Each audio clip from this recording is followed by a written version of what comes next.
Today I am doing my informative speech over how to take care of indoor cats. Have you ever wondered what it was like to own two inside cats? Growing up, I've always owned outdoor cats. My mom didn't like them in the house at all times.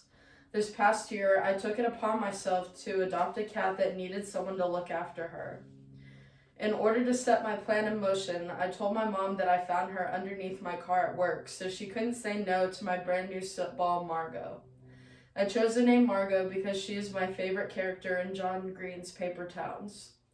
And yes, when she's in trouble, I call her Margot Roth because that's her full name. If my mom wasn't expecting that to happen, I adopted another cat a month and a half later because I felt like Margot needed another cat to tear up the curtains with. That is when we brought home our calico Scout into our lives, and my sister narrowly used the same excuse to make it look like this cat was defenseless and helpless. In order to care for cats correctly, you need a litter box and litter that keeps out all the odors. You need catnip, yes, it actually balances their moods, and loads of toys and treats. Now, cats are mischievous, and everyone knows this. No matter how you try to deter them, they are constantly involved in things they don't need to mess with. My cats personally love to follow us wherever we go. They love to shred trash bags, and their favorite toys are Walmart bags and marbles. If you've ever stepped on a logo, think about stepping on marbles and rolling your feet on them. Not very fun. Fun fact, my sister has a giant jar of marbles in her room that the cats have knocked over numerous times, so every once in a while we'll find them randomly throughout the house. Thanks, Jamie. Grooming isn't an issue when you own short-haired cats. Frequent brushing helps keep your cat's coat clean, reduces the amount of shedding, and cuts down on the incidence of hairballs. You should always try to maintain their coats by brushing them. A short-haired cat is a much easier option, as most cats are fanatical about their coats and keep them in immaculate condition. If you don't have a lot of extra time on your hands, definitely consider getting a short-haired cat instead of a fluffy-coated cat. If you're not likely to have the time or inclination to groom a cat on a daily basis, don't even think of getting a cat with a long coat.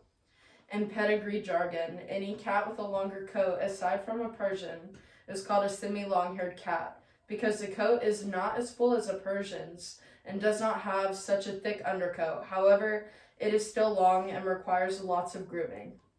Vets also recommend chipping your cat for safety measures in case they go outside.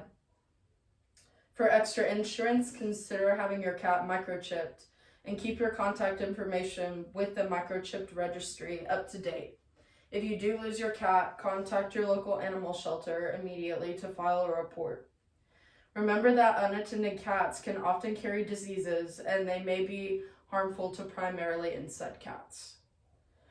That old saying, curiosity kills a cat, is so ironic because cats are actually super smart.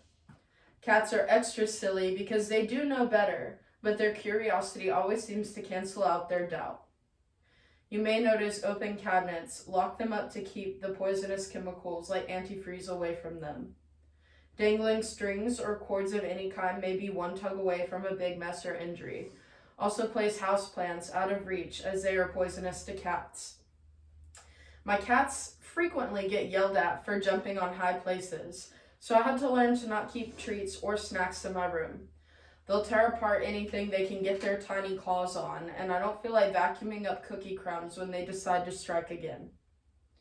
They understand what they can and can't get into, but it's amusing to see them test the limits every once in a while. When it comes to toys for your cats, you absolutely want them to be intrigued with what they have. Play with your cat each day. Try different types of toys that allow your cat to stalk, chase, pounce, and kick. Be sure to switch the toys from time to time so that they seem new and more interesting for them to play with. To keep your cats happy, you have to give them the attention and love that they need. Cats are very independent and don't require a lot of attention most of the time, but I got lucky enough to have two cats that scream if they don't get attention. What do you want from a relationship with your cat? If you're the kind of person who really needs to have a close relationship with your cat to be able to handle it, and have it interact with you, then you'll be disappointed if you take a nervous cat that hides every time you come into the room. Mine in particular love to cuddle in bed with me, and even if I get up to use the bathroom, their sleepy tails follow me back and forth until I'm settled into my soft sheets again. They're always so happy when I get home. I usually find them in the living room meowing as soon as I walk up to my front porch. Sometimes I can even find Scout peering through our huge windows at me. They know the sound of my Jeep when I get home. That means that it's more than likely time for them to be fed. It's a nice thing to be away at work and know that I'll have a coming home party every single morning. When you first get a cat, you should wait until the 6-week mark to take them to their first vet appointment. From there, they'll get all their necessary treatments they need to grow into a big, healthy cat. I've learned some tricks along the way. If you can't get your cat to eat or drink, put some catnip in their stuff. It will get their attention and make them more eager to try new things.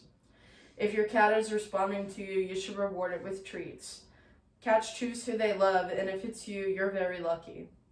I constantly show my cats how much I appreciate their little pitter-pattering in my life, and I encourage anyone who thinks they might want to accept the challenge of owning an indoor cat to get one. They're worth all the fun. And I also have a visual aid on how to take care of cats properly.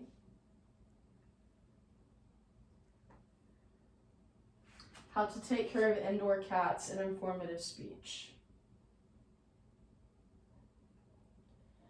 Step 1 is cleanliness. You need a basket to organize their toys, a fresh litter box, odor deteriorating litter, and groom them if they need it.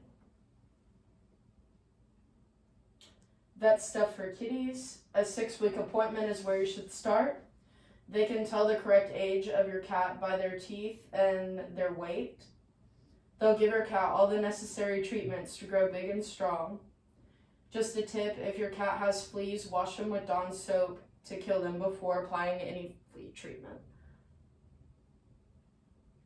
And lastly, feeding cats. Fresh and clean water bowl at all times.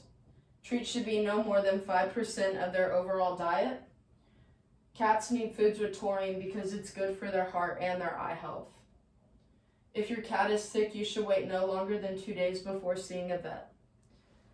This was my speech on how to take care of cats. Thank you.